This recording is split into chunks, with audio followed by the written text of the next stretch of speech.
नमस्कार. Business of share मार्केटच्या YouTube चॅनलवरती आपल्या सर्वांचे स्वागत आहे. आज दिवसभर शेअर मार्केटमध्ये काय घडलं हे आपण या व्हिडिओमध्ये जाणून घेऊया. निफ्टी आज 23,233 वरती ओपन झाली. त्यानंतर निफ्टीने 23,425चा हाय बनवला. हाय पासून खाली येत असताना निफ्टीने 23,184चा लो बनवला. तर बंद होताना 23,214 वरती फ्लॅटमध्ये बंद झाला. निफ्टीने संपूर्ण दिवस आज हा 23,315 ते 23,405 याच रेंजमध्ये रेंगाळत राहून घालवला आणि अडीच नंतर निफ्टीमध्ये या रेंजमधून खाली जात निफ्टीने आजचा लो आणि क्लोजिंग दिलेले आपल्याला पाहायला मिळते. NSE वरील 1,038 स्टॉकमध्ये तेजी होती, तर 2,258 स्टॉकमध्ये दबाव पाहायला मिळत होता.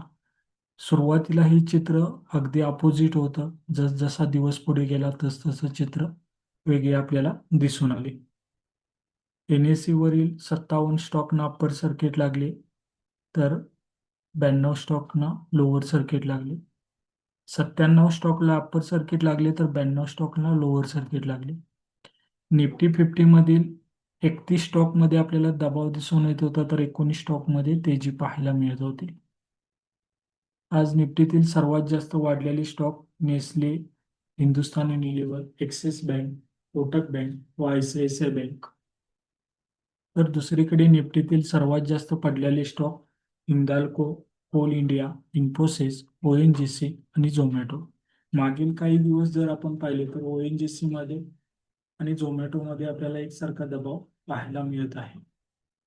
FMCG व बँकिंग सेक्टरमध्ये प्रामुख्याने आज तेजी पाहायला मिळाली, तर इन्शुरन्स आणि मेटल सेक्टरमध्ये दबाव पाहायला मिळाला. बँक निफ्टी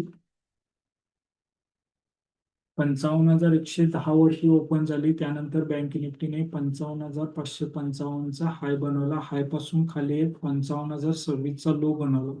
तर बंद होताना 55,100 वरती बँक निफ्टी बंद झालेली आपल्याला दिसून येते. निफ्टी आणि बँक निफ्टी दोन्ही इंडेक्स फ्लॅटमध्ये बंद झालेले दिसून येतात. सकाळचा व्हिडिओ जर तुम्ही पाहिला असेल तर त्याच्यामध्ये आपण एक वरची लेवल सांगितली होती 55,555. ही लेवल महत्वाची राहील. ही लेवल आज बँक निफ्टीने वरील बाजूस पाळलेली आपल्याला पाहायला मिळते. ट्रेडिंग करण्यासाठी सकाळ संध्याकाळ दोन्ही वेळचे व्हिडिओ पाहत चला, तुम्हाला खूप फायदा यातून होईल. निफ्टीप्रमाणे बँक निफ्टीने देखील 55,200 ते 55,500 या रेंजमध्ये आज संपूर्ण दिवस घालवलेला आपल्याला पाहायला मिळतो. बँक निफ्टीमध्ये सकाळी सर्वच बँकांमध्ये तेजी पाहायला मिळत होती, पण दिवसाअखेर 5च बँकांमध्ये तेजी दिसून आली, तर 9 बँकांमध्ये दबाव पाहायला मिळाला. सोन्या चांदीची किंमत 6 महिन्याच्या लो वरती पोहोचलेली आपल्याला पाहायला मिळत आहे. लाईफ टाईम हाय पासून सोन्याच्या किमतीमध्ये 14% घसरण, तर चांदीच्या किमतीमध्ये 45% घसरण झाल्याचे आपल्याला पाहायला मिळत आहे. जवळपास गोल्ड ETF मधून 2026 मध्ये 750 कोटी रुपये काढून घेतल्याची गुंतवणूकदारांनी बातमी मार्केटमध्ये येत आहे आणि याचाच परिणाम म्हणून आपल्याला गोल्ड लोन देणारे मुथूट फायनान्स असेल याच्या शेअर्स प्राइस वरती पण पाहायला मिळत आहे. लाईफ टाईम हाय पासून 30% हा स्टॉक खाली आल्याचं आपल्याला पाहायला मिळत आहे. अमेरिकन मार्केटमध्ये सध्या दबाव दिसून येत आहे. युरोपियन सर्वच मार्केटमध्ये 1%च्या आतमध्ये आपल्याला घसरण दिसून येत आहे. तर आशियन मार्केट देखील आपल्याला निगेटिव्ह साईडला दिसत आहे. त्यामुळे आपल्या मार्केटमध्ये सकाळी निर्माण झालेली तेजी मार्केटला दिवसाअखेर राखता आली नाही.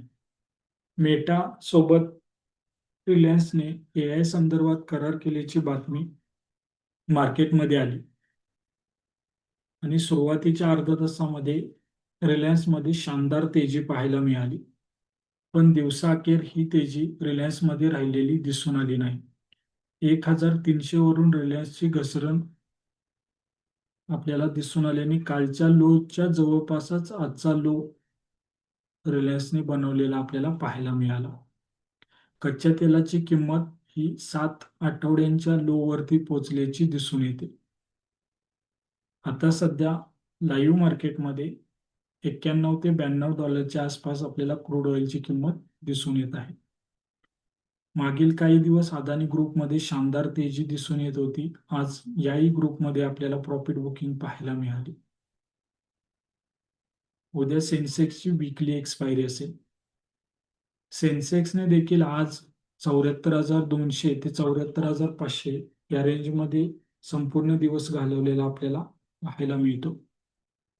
आम्ही दिलेली माहिती कशी वाटली कमेंटमध्ये सांगा. आमचे व्हिडिओ आवडत असतील तर लाईक करा, तुमच्या मित्रपरिवाराला शेअर करा, आपल्या हक्काच्या चॅनलला सबस्क्राईब करा. धन्यवाद.